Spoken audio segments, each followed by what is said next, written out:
আমি যদি এরকম একটা সুযোগ পেতাম তাহলে এইসব নেট সেশন ফেশন কিছুতেই আসতাম না। আচ্ছা, তোমাদের আমার খেলা দেখে মনে হলো যে আমার কোনো টিমে চান্স পাওয়ার জন্য কারোর সাহায্যের প্রয়োজন আছে? ও বুঝেছি, তোমরা মনে হয় এটাতেই বিশ্বাস করো না যে আত্মীয় স্বজন থাকবে, খেলতে টেলতে হবে না, এমনি চান্স পাওয়া যাবে। আসলে আমি না ওরকম ভাবে ভাবি না, তোমরা একটু ভুল করছো। এখনো পর্যন্ত আমি যা করেছি তা নিজের যোগ্যতাতেই করেছি, ভবিষ্যতেও আমি যা করব সেটাও নিজের যোগ্যতায়। তবে হ্যাঁ, টিমমেট হিসেবে একজন প্লেয়ারের আরেকজন প্লেয়ারের থেকে যতটুকু সাহায্য নেওয়ার প্রয়োজন ততটুকু আমি নিশ্চয়ই নেব। কারণ এক টিমে খেলতে গেলে, একটা ম্যাচ জেতাতে গেলে টিমের মধ্যে কোঅর্ডিনেশন থাকাটা খুব দরকার। তবে সেটা শুধুমাত্র খেলার মাঠে, তার বাইরে নয়। কারণ অকারণে অহেতুক সাহায্য নেওয়া আমি পছন্দ করি না, আমার দরকারও হয়নি কখনো। আর তোমরা যে আলিয়ার কথা বলছো, সে যে আজকে আলিয়া বোস হয়েছে সেটা কিন্তু সম্পূর্ণ তার নিজের যোগ্যতায়। আমি উমা আচার্য, আমি যদি ভবিষ্যতে কখনো কিছু করতে পারি সেটা সম্পূর্ণ আমার নিজের যোগ্যতায় করব। এইটুকু সেলফ কনফিডেন্স আমার আছে। আসি, হ্যাঁ।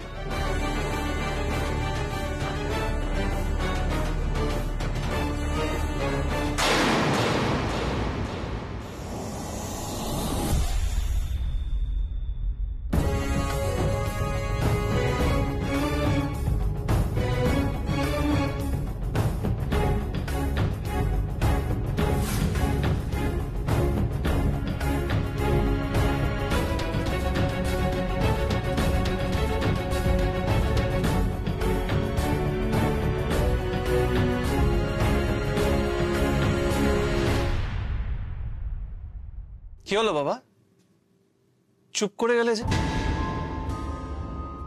তুমি তো উমাকে বলেছো যে আজ অবধি তুমি সুনন্দ দাসের নামই শোনো। তাহলে সুনন্দ দাসের ব্যাপারে কার সাথে ফোনে ডিসকাস করছিলে? প্লিজ এটা বলো। অ্যাকচুয়ালি বাবা, এটাই হলো প্রবলেম। এই তোমার সব স্টেটমেন্ট গুলো এতটাই কন্ট্রাডিক্ট করছে যে সন্দেহ জন্মাচ্ছে। বুঝতে পারছো আমি কি বলার চেষ্টা করছি?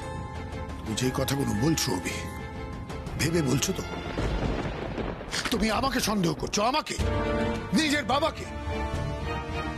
বাবা, আমি তোমাকে সন্দেহ করছি না, আমি শুধু সত্যিটা জানার চেষ্টা করছি। দেখো বাবা, সুনন্দ দাস ছিলেন একজন পিচ কিউরেটর। ম্যাচের আগে পিচ তৈরি করা ছিল ওনার কাজ। তাহলে তার মৃত্যুর সাথে তোমার নামটা কেন জড়িয়ে আছে?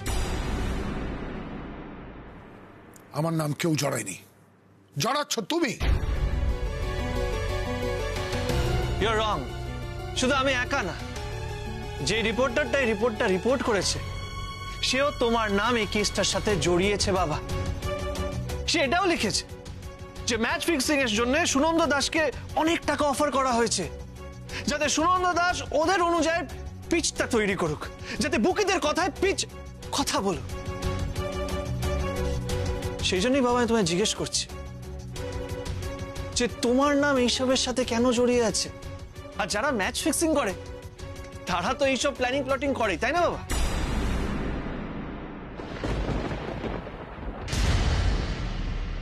জানো অভি, এই যে এত বড় অ্যালিগেশন তুমি আমার নাম মানে অম্বরীশ আচার্যর নামে দিচ্ছ, তুমি লাকি আমার ছেলে বলে আমি কোনো প্রশ্ন করছি না বা ছেড়ে দিচ্ছি। অন্য কেউ হলে, যাকে একটা কথা পরিষ্কার ভাবে মনে রেখো, এই ক্রিকেট ব্যাটিং এইসবের সাথে অম্বরীশ আচার্য কোনোদিন জড়ায়নি আর ভবিষ্যতেও জড়াবে না। আমি বিজনেস করি, একটা ডিসেন্ট বিজনেস করি, তার সাথে ইললিগাল ট্রেডে, ব্যাটিং এ কোনোদিন কোনো কানেকশন ছিল না আর থাকবেও না। বাবা প্লিজ তুমি একটু শান্ত হও, হাইপার হয়ে যাচ্ছে। কি করে শান্ত হবো? হ্যাঁ, একটা বাইরের মেয়ের কথা শুনে ও আমার উপরে অ্যালিগেশন দিচ্ছে। হ্যাঁ, গোয়েন্দা হয়েছে, গোয়েন্দা। আমি গোয়েন্দাগিরি করছি না বাবা, শুধু জানার চেষ্টা করছি, অ্যালিগেশন দিচ্ছি না তোমার উপর। জানার চেষ্টা করছি যে এই কেসটার ব্যাপারে তুমি কিছু জানো কি জানো না। তুমি এত হাইপার হচ্ছ কেন? হাইপার হওয়ারই কথা। আচ্ছা, এতক্ষণে আমি বুঝতে পারছি বাবা উমার নামে এত অস্থির কেন হয়ে উঠত, কেন কিছুতেই উমাকে এই বাড়িতে হোক বা ক্রিকেট মাঠে কোথাও সহ্য করতে পারতো না। এইবার ব্যাপারটা আমার কাছে পরিষ্কার হচ্ছে আস্তে আস্তে। বাবা please calm down, calm down. অবি শোন, তুই ছেলে মানুষই করছিস আমার মনে হচ্ছে। মানে কথাগুলো ঠিক বলছিস না বাবাকে। দেখ, মানে ওই লোকটার সঙ্গে বাবার কি কানেকশন থাকতে পারে? আচ্ছা, বাবা একজন বিজনেসম্যান, সাকসেসফুল বিজনেসম্যান। কত লোক সারাদিনে বাবার সঙ্গে দেখা করতে আসে, উনিও হয়তো দেখা করতে এসেছিলেন। আরে বাবা, পিচ কিউরেটরদের সঙ্গে তো আমাদের যোগাযোগ রাখতে হয়। হ্যাঁ, মানে আমরা তো ক্রিকেটের সরঞ্জাম তৈরি করি, তো পিচ সম্পর্কে যদি ওয়াকিবল না হই তাহলে কি করে আমরা মাল বানাবো, কি করে আমরা প্রোডাক্ট বানাবো? তুই তো বুঝিস সবকিছু। এর সঙ্গে কিন্তু ওনার মৃত্যুর সঙ্গে বাবার জড়িত থাকার কোনো প্রশ্ন আমি দেখতে পাচ্ছি না, কোনো ব্যাপারই নেই। তাছাড়া এই ডায়েরি, পেপার কাটিং, এগুলো কোনো প্রমাণ হলো বলতো? বাই দ্য ওয়ে, ওই সাংবাদিক যে আর্টিকেলটা ছেপেছিল তার নাম কি? সমর সেন।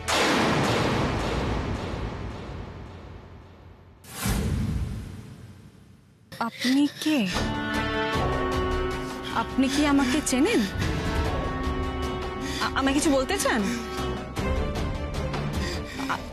আপনার কি শরীর খারাপ লাগছে? দাঁড়ান, আমি জল দিচ্ছি।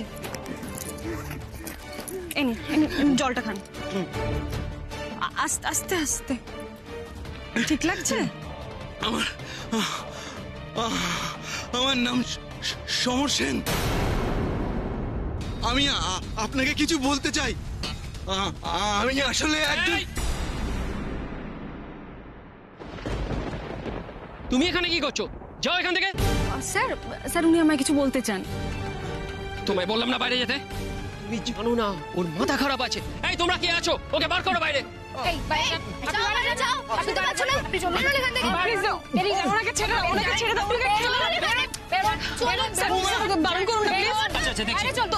ওকে মেরো না, মেরো না। স্যার, আপনি ওনাকে চেনেন না?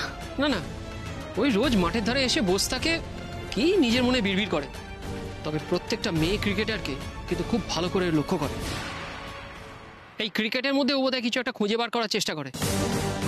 কে কি মতলব নিয়ে আসে সেটা তো বোঝা যায় না, তাই এই ধরনের লোককে আমরা অ্যালাউ করি না। ও, সমর সেন নামটা খুব চেনা চেনা লাগছে, কোথায় যেন শুনেছি। ওকে উমা, চলো কাল দেখা হচ্ছে। Yes sir.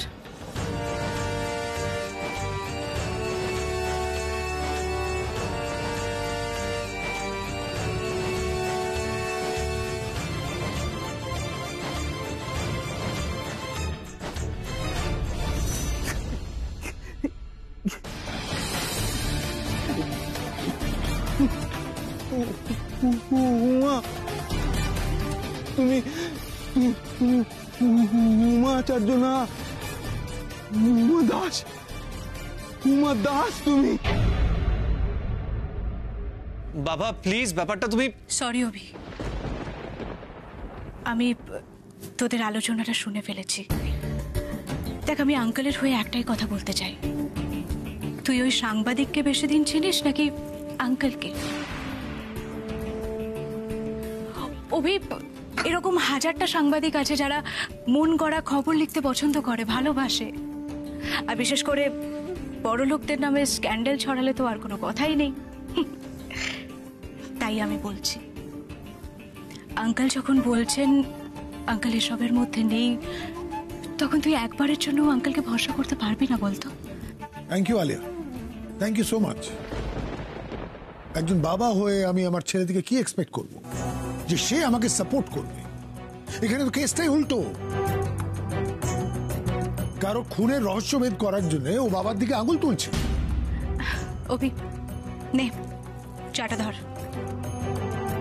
আর পারলে যত তাড়াতাড়ি সম্ভব আঙ্কেলের সাথে প্রবলেমটা মিটিয়ে নে প্লিজ। দেখ, আমি চাই না আমার শ্বশুরবাড়িতে কোনো রকম কোনো অশান্তি হোক। কিরে, মনে থাকবে? এক মিনিট তুমি অভির জন্য চা এনেছো? এবার আনা আঙ্কেল, শুধু অভির জন্য কেন, আমি তো তোমাদের জন্য চা বানিয়ে এনেছি। দাদা ভাই, এই নাও চা নাও। Thank you. আঙ্কেল নাও ধরো। Thank you. আর এবার সবাই একটু তর্কাতর্কি বন্ধ করে চা খেতে খেতে ভালো আলোচনা করো না। আচ্ছা, বাই দ্য ওয়ে, পার্টির প্ল্যানিংটাও তো এখনো হওয়া বাকি, তাই না আঙ্কেল? সেটা করতে হবে না আমাদের? হ্যাঁ, ডেফিনেটলি করতে হবে। বলছিলাম আমার কাজ আছে, আমি বেরোলাম। ওমা, সে কি অভি? অভি, তোর ভাই আর তোর ভাইয়ের বউয়ের রিসেপশন পার্টির প্ল্যানিং হবে আর সেখানে তুই থাকবি না? না না, তা কি করে হয়? না না, তোকে থাকতেই হবে, তুই থাকবি। আঙ্কেল, আঙ্কেল, তোমাকেও কিন্তু এই পার্টির প্ল্যানিং এ থাকতে হবে। ডেফিনেটলি থাকবো, কেন থাকবো না? তুমি বলো আমাকে কি করতে হবে, আমি সেটাই করব। কিচ্ছু না, তুমি শুধু পার্টিতে প্রেজেন্ট থাকবে, ব্যাস, তাহলেই হবে। প্রেজেন্ট তো থাকবোই, তোমার অনারে পার্টি আমি থাকবো না? এ বাবা আঙ্কেল, শুধু আমার অনারে কেন? দেখো, উমাকেও তো বরণ করে বাড়ির বউ হিসেবে বাড়িতে আনা হয়েছে, তাই আমি আর রুদ্র ছাড়া উমা আর রবির অনারেও পার্টিটা হবে। প্লিজ, উমার অনারে কোনো পার্টি দিতে হবে না। এই পরিবারের সবাই ভালোবেসে উমাকে বরণ করেই বাড়িতে তুলেছে, সো নো নিড। তাও অভি, দেখ, আমরা দুই যা যদি পার্টিতে উপস্থিত থাকি তাতে প্রবলেমটা কোথায়?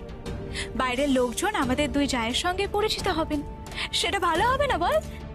আলিয়া, এইসব নিয়ে তুমি চিন্তা করো না। অমৃতা এই পার্টির ব্যাপারটা আমাকে কালকে জানিয়েছে। তুমি নিজের ইচ্ছে মতো প্ল্যানিং করো, টাকা পয়সা নিয়ে কেউ চিন্তা করবে না। আমি আছি তো, আমি থাকবো। Do whatever you wish.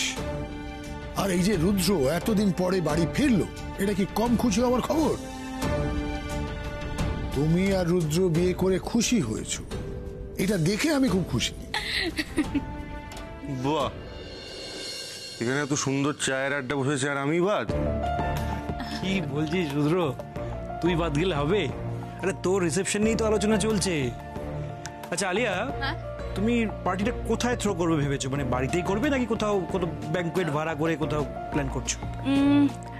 না দাদা ভাই, এখনো সেভাবে কিছু ভাবিনি। বলছিলাম, উমাকে জিজ্ঞেস করেছিস? উমা কি রাজি এইসব পার্টি করতে? সরি অভি, উমার থেকে অ্যাটলিস্ট আমি পারমিশন নিতে পারবো না।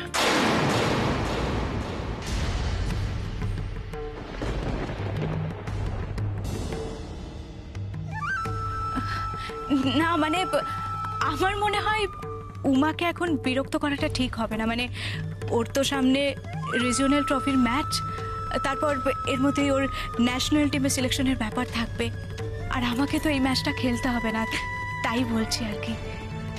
আলিয়া, আই থিঙ্ক তোমার টেনশনটা অন্য জায়গায়। মানে ক্যাপ্টেন হিসেবে তোমার নাম থাকবে কিনা আদৌ সেটা নিয়ে, তাই না? বেবি, বেবি তুই কোথায় বেবি? সৎ সকলে তোমার মা। বেবি, ও মাই গড, রাখ না এগুলো। Oh my God, I am so happy. Baby, খবর আছে হেভি। মম, তুমি নাচছো কেন, গাইছো কেন, কি খবর আছে বলো? মাই গড, আপনারা কেউ জানেন না? না, কালকে সারা রাত সিলেকশন কমিটির মিটিং হয়েছে যে কে উইমেন্স ইন্ডিয়ান ক্রিকেট টিমের ক্যাপ্টেন হবে। কে মম? খবরটা কাল বেরোবে, কিন্তু আজকেই আমি নেটে পেয়ে গেছি। আমার baby Alia Bose Indian women's cricket টিমের ক্যাপ্টেন। মম, সত্যি? দেখ, আমি নিউজটা বার করে নিয়ে এসছি একেবারে।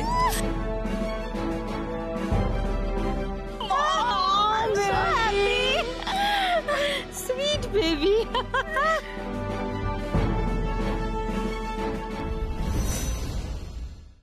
Wow, that's a good news. খুব ভালো খবর। কে রুদ্র, আলিয়াকে কনগ্রাচুলেট কর। কংগ্রাচুলেশনস আলিয়া। জেঠুমনি, আমি কিন্তু জানতাম এটা হবে। She truly deserves this. Absolutely. Congratulations Alia. Thank you so much everyone, thank you. আমি তো জাস্ট ভাবতেই পারছি না, আমাদের বাড়ির বউ ইন্ডিয়ান উইমেন্স ক্রিকেট টিমের ক্যাপ্টেন। অভিদা, আমার কিন্তু মনে হয় এবার উমাও চান্সটা পেয়ে যাবে। কি তাই তো? একদমই। উমা তো খুবই চেষ্টা করছে। এবার রিজিওনাল ম্যাচে ভালো খেললে ও ন্যাশনাল চান্স পেতেই পারে, সেটা অস্বাভাবিক কিছু না। বলছিলাম এবার আমি বেরোই, উমা ফিরেছে কিনা সেটা দেখে আসি। Alia, congratulations once. Thank you uncle. ওরা চলো, সবাইকে জানাতে হবে তো। চলো চলো চলো চল রুদ্র, চলো। তুই খুশি হসরি? মম, খুশির আনন্দে সবকিছু ভুলে গেলে চলবে বলো তো? ভগবান আমাকে ইন্ডিয়া টিমের ক্যাপ্টেন করেছে একটা কারণে। কি আবার কারণে? তুই ভালো খেলেছিস তাই তুই ক্যাপ্টেন হয়েছিস, এই কারণে? না মম, উমার ক্রিকেট ক্যারিয়ার আমি যাতে নষ্ট করে দিতে পারি সেই কারণে আমি ইন্ডিয়া টিমের ক্যাপ্টেন হয়েছি। ওকে ক্রিকেট থেকে দূরে পাঠাতে পারলে, ওর মনের জোর একেবারে তলানিতে গিয়ে ঠেকাতে পারলেই তবেই অভির আর উমার মধ্যে ফাটল তৈরি করা যাবে। এমনি এমনি তো আমি এত কাঠখড় পুড়িয়ে এই বাড়িতে পার্মানেন্টলি আসেনি। অভি আর উমার মধ্যে আমি এমন অশান্তি বাঁধাবো যে ওদের দুজনের আলাদা হওয়া ছাড়া আর কোনো গতি থাকবে না। আর এটাই আমার একমাত্র স্বপ্ন মম।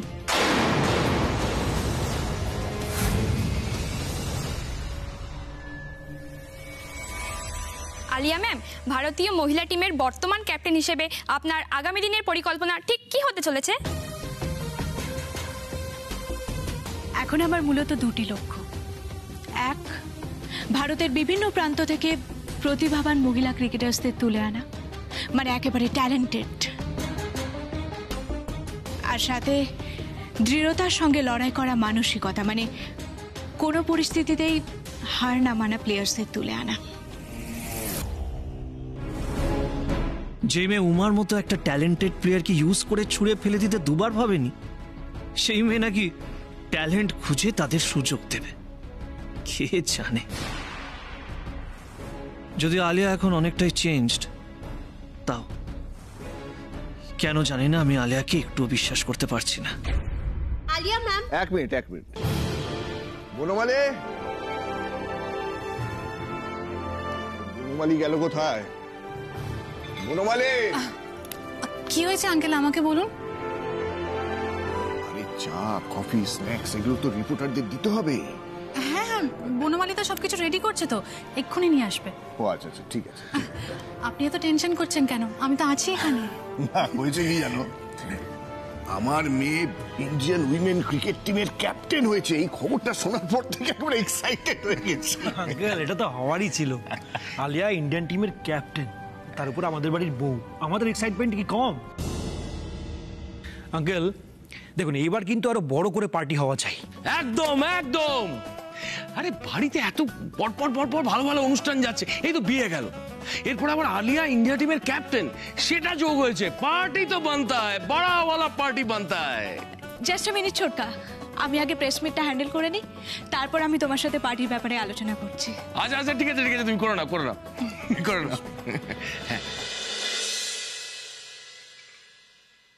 দেখুন, ক্যাপ্টেন হিসেবে আমার যতটা কর্তব্য, মানে টিমের যতটা উন্নতি করার আমি করব, আমি চেষ্টা করব নিশ্চয়ই।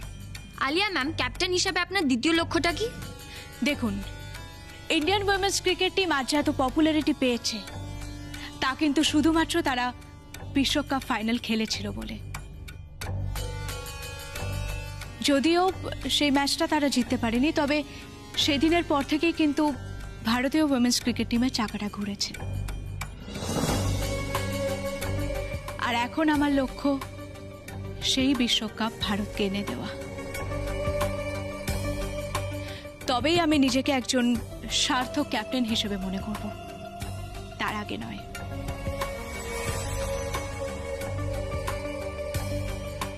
আমি কথা দিচ্ছি, তার জন্য যেখানে আমি প্রতিভার সন্ধান পাবো সেখান থেকেই আমি তাদের তুলে নিয়ে আসবো।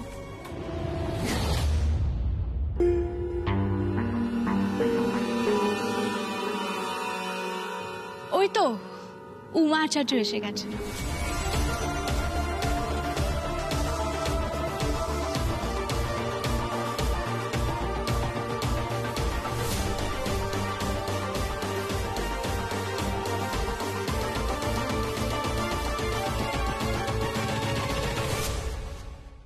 আপনারা তো সবাই উমাকে চেনেন।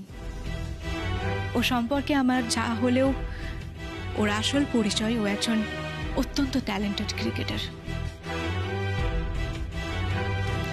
ওর মতো অলরাউন্ডার খুব কমই বাংলার টিমে দেখা গেছে, সেটাও নিশ্চয়ই আপনারা সবাই জানেন। উমা, এদিকে এসো, এসো।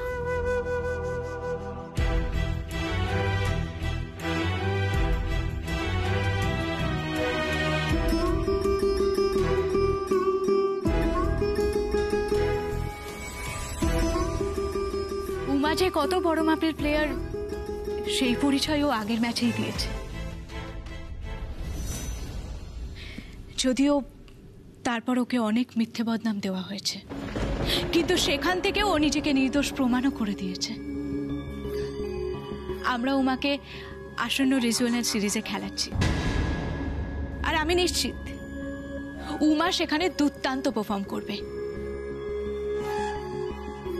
আর সেটা যদি ও একবার করতে পারে তাহলে ন্যাশনাল টিমে ওর জায়গা একেবারে পাকা, কেউ ওকে আটকাতে পারবে না। আর উমার মতো লড়াকু মানসিকতার প্লেয়ারদের আমরা যদি টিমে পাই তাহলে আমার মনে হয় ভারতকে বিশ্বকাপ জয়লাভ করতে খুব একটা বেগ পেতে হবে না। কি তাই তো উমা? উমা, তুমিও কিছু বলতে পারো। আচ্ছা, আপনারাও উমাকে প্রশ্ন করতে পারেন।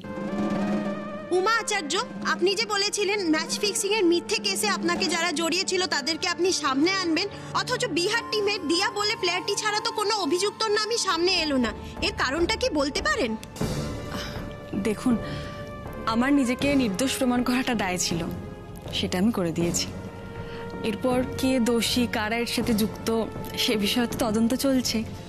সময় হলে নিশ্চয়ই দোষীরা সামনে আসবে, আর তাই না আলিয়া?